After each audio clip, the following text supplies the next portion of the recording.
돈이 되는 세금 이야기 전썰 파일럿 방송 시작합니다.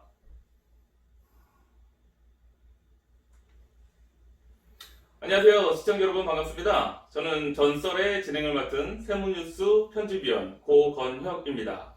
오늘은 도움 말씀 주실 전문가 한 분 모셨습니다. 인사해 주시죠. 안녕하세요. 사면세무법인의 대표 세무사 김경호입니다. 먼저 본론에 들어가기 전에 요즘 가장 핫한 뉴스죠. 재난지원금 한 가지 여쭙겠습니다. 세무사님은 재난지원금을 전 국민한테 준다는 거에 대해서 어떻게 생각하시죠? 저는 전 국민에게 지급하는 것이 맞다고 생각합니다. 왜냐하면 전 국민에 지급을 하면 사회적인 불만이 없어요. 그리고 사회적 갈등이 없고 사회적 비용이 발생하지 않습니다. 그러나 선별 지급 70% 네. 이렇게 잘라서 지급하면 그 못 받는 층에서 사회적 갈등이 생기고 또 그거로 인해서 사회적 비용이 많이 발생합니다. 그래서 전 국민한테 지급하는 것이 맞다고 생각합니다. 그렇다면 이 재난지원금 지급을 위해 발행하는 국채로 이 재정 건전성이 악화된다. 이게 맞는 말인가요? 악화, 양화 이거 판단하기는 이르고, 예를 들어서 국채를 발행하면 부채가 발생하게 되죠. 부채가 발생하면 이자가 발생하고, 그러나 이 자금을 운영해서 못 갚으면 부도가 나는 거예요. 그렇죠. 그러나 그것을 갚고도 남으면 건전성이 있는 거죠. 근데 개인이 예를 들어서 은행에서 차입을 해요. 차입을 해서 사업을 하다가 돈을 벌어서 이자를 갚고 남으면 신용이 좋은 거죠. 그렇죠. 근데 이자를 못 갚으면 신용 불량자 되죠. 그 국가도 똑같아요. 국가 재난지원금을 국채로 발행해서 그거를 운용을 해서 소득이 많아지면 국가가 재정 건전성이 있는 거죠. 근데 국가에서 부도가 나는 경우가 가끔 있어요. 그 그리스처럼. 자기 부채가, 그리스 부채가 그렇게 많지도 않은데도 부도가 났어요. 근데 일본 같은 경우는 부채가 막 200, 300% 돼요. 근데도 부도 안 나요. 왜냐하면 국가가 자산이 많으니까. 그렇죠. 못 갚으면 자산을 그냥 갚으면 되니까. 우리나라가 지금 경제 10대 부인데 네. 1인당 국민소득도 이렇게 올라가고 그렇죠. 있잖아요. 그렇죠. 갚을 능력이 돼요. 국채 발행해도 돼요. 지금 40%밖에 안 되니까 앞으로 100%까지 가도 돼요. 그럼 세무사님 말씀은 100% 지급이 어찌 보면 당연하다. 이런 말씀이신 것 같은데, 그리고 국채로 재정 건전성 악화된다. 일부에서 하는 얘기는 말도 안 된다. 그런 얘기인 거죠? 말도 안 된다가 아니고 네. 걱정 안 하셔도 돼요. 걱정하지 마라. 그 정도까지는 우리나라가 충분히 가능하고 괜찮다. 네. 재정이 나쁘지 않다. 그렇게 정리할 수 있는 거죠? 그렇죠. 자, 그럼 본론으로 들어가 보겠습니다. 5월의 주요 세무 일정 어떤 것들이 있을까요?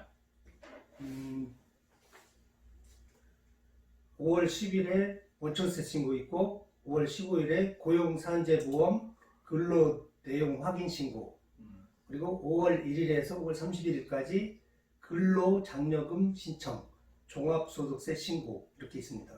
네. 근로장려금과 종합소득세 신고에 관심이 가네요. 근로장려금 어떤 거죠? 이 근로장려금이라는 것은 네. 저소득, 저재산인 근로자한테 장려금을 주는 그런 복지제도예요.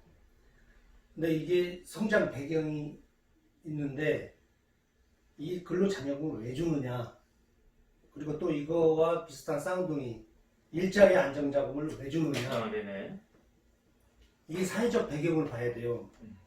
첫째 뭐냐면은 이 경제 이론에 균형 성장 이론이 있고 불균형 성장 이론이 있어요. 네. 이 균형 성장 이론은 그 고전학파의 그 성장 이론이고 불균형 성장 이론은 케인즈아파 네. 의 성장 이론인데 우리나라가 케인즈아파의 불균형 성장 이론을 채택했어요. 왜냐하면은 자본의 축적이 적기 때문에 네네. 균형적으로 성장할 수가 없어요. 그래서 대기업한테 이걸 몰아준 거예요. 몰아주고 대기업이 발전하면서 여타한 산업들이 다 그렇죠. 따라서 같이. 발전하는 네. 그런 제도로 우리나라가 지금까지 왔는데 소득 재분배가 네. 좀 불공평해요. 불공평하다. 어떤 말씀이시죠? 이게 부자는 부자되고 양극화가 네, 벌어진다. 가난한 사람은 네. 더 가난해지고 지금 네. 뭐 남미가 대부분이래요. 음. 그래서 그거를 극복하기 위해서 보완 정책 네. 이것이 일자리 안정자금, 근로장려금. 음. 인데 네. 근로장려금은 근로자한테 주는 거고 그렇죠. 일자리 안정자금은 소득이 적은 사업주한테 주는 거예요. 사업주들. 근데 최저임금을 주는 사업주한테 네. 그리고 최저임금이 이게 올라가면 소득이 올라가는 거죠. 그렇죠. 소득 주도 성장이 여기에서 나와요. 네. 그래서 근로장려금이 소득 그 재분배를 해서 똑같이 성장하는 균형 성장에 가깝게 가기 위한 그런 그 정책이죠. 무슨 말씀인지 알겠습니다. 네. 근로장려금이 소득 재분배와 균형 발전을 통해서 복지국가로 가기 위한 마중물이라는 말씀이시군요. 그렇습니다. 늦지 않게 신청해서 많은 분들이 혜택을 보셨으면 좋겠습니다. 자, 다음 질문 드리겠습니다. 종합소득세 신고 설명 좀 해주시죠. 네. 법인 사업자들은 3월달에 법인세 신고하죠. 네, 3월. 근데 개인 사업자들은 5월달에 합니다. 근데 왜 종합자가 들어가느냐? 이 종합이라는 거는 사업소득 이외에 근로소득, 금융소득, 기타소득, 금융소득이란 이자, 배당소득 네. 이런 걸 모두 합산해서 신고하라고 해서 종합소득세 신고해요. 그렇군요. 예. 네, 지금 종합소득세에 대해서 설명을 해주셨는데요. 종합소득세 말씀하신 대로 이 종합이라고 말씀하시는 게 이 모든 소득을 종합한다. 그렇게 이해가 되는데 그렇다면 이 양도소득세, 뭐 증여, 뭐 상속세, 뭐 그런 기타 소득들도 이 종합소득세에 포함이 되는 건가요? 아니죠. 증여세나 상속세, 양도소득은 별도로 분리해서 신고합니다. 그렇군요. 그럼 좀 더 구체적으로 이 종합소득세 신고 어떻게 해야 하나요?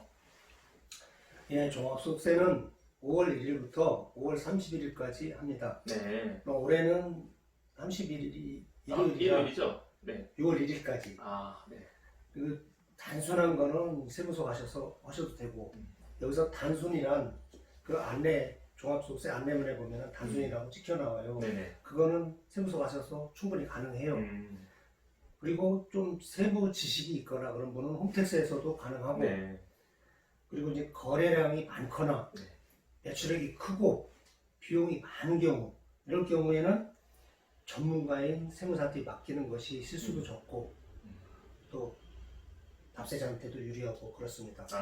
그렇군요.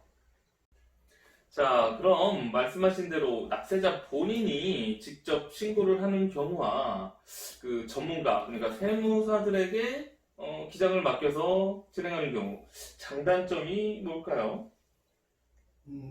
제대로만 한다면 둘 다 똑같죠. 네네. 세법에 따라서 정확하게만 한다. 그러나 일반인들이 세법을 정확하게는 몰라요. 그렇죠. 그래서 실수도 많아요. 음. 또한 세무사한테 맡기면 절세 효과가 있어요. 근데 세무사한테 안 맡기면 네. 수수료가 절약되는 거고 아하. 맡기면 수수료를 줘야 되고 두 가지를 비교해야지 절세 효과랑 그렇죠. 수수료. 수수료 부분. 수수료가 절세 효과보다 크면 본인이 해. 그게 맞겠네요. 절세 효과가 크면 세무사한테 맡기고. 맡기는 게 낫고. 예, 그게 낫죠. 알겠습니다. 그럼 종합소득세 신고를 하지 않았을 경우 불이익이 있나요? 그럼요. 일단 가산세가 예전보다 굉장히 커요. 아, 가산세? 지금 예전에는 가산세가 낮았었는데 네. 요즘에는 그 징벌적 가산세예요, 거의. 그래서 무기장 가산세가 산출세액의 20%, 아, 20%. 그리고 무신고 가산세가 납부세액의 20%, 징벌적 40%. 40%까지. 네, 그래서 만약에 세금이 1,000만 원이면 네. 가산세가 400만 원까지 나와요. 아, 400만 원이면 세무사한테 기장을 맡겼을 때 월 10만 원씩 해서 120만 원에 조정료 50만 원에서 170만 원. 근데 가산세만 400이에요. 그렇죠. 그러면 이거 세무사한테 맡겨야죠. 당연히 맡겨야겠네요. 근데 그러니까 그걸 자기가 납세 얼마 납부할 건지 딱 보면 아, 신고 안 하면 가산세 이만큼이다. 물론 맡겨야지 하는 생각이 들어야죠. 아, 그럼 본인이 뭐 직접 해서 이 절세 뭐 자신 없다, 뭐 그리고 귀찮다, 뭐 그러면 뭐 당연히 이 전문가인 세무사들에게 맡기는 게 이익이겠네요. 그럼요. 그럼 이왕 오늘 이렇게 나오셨으니까 대표 세무사님으로 계신 사면 세무법인 그쪽에 맡기면 뭐 친절하게 잘해줄 자신이 있으시죠? 당연하죠. 잘해주신다고 약속 지금 모두 들으셨죠? 체납 그리고 세금 관련 모든 상담 이 사면 세무법인과 상의하세요. 아래 지금 자막에 전화번호 나가고 있는 거 보이시죠? 네, 세무뉴스 통해서 전화하셨다고 말씀하시면 친절하게 잘해주신답니다. 네, 감사합니다. 지금까지 도움 말씀 주신 사면 세무법인의 대표 세무사님이신 김경우 세무사님이었습니다. 네, 감사합니다. 시청자 여러분, 오늘 첫 방송 어떠셨나요? 아무래도 이 처음이다 보니까 매끄럽지 못한 부분이 좀 있었는데 여러분의 사랑으로 이해 부탁드리겠습니다. 여러분의 구독과 좋아요가 좋은 방송을 만듭니다. 돈이 되는 세금 이야기, 전 썰은 공정과세, 조세 정의를 응원하는 세무뉴스에서 만듭니다. 여러분, 세금 납부 미루지 마세요. 다음 시간에 또 만나요. 안녕.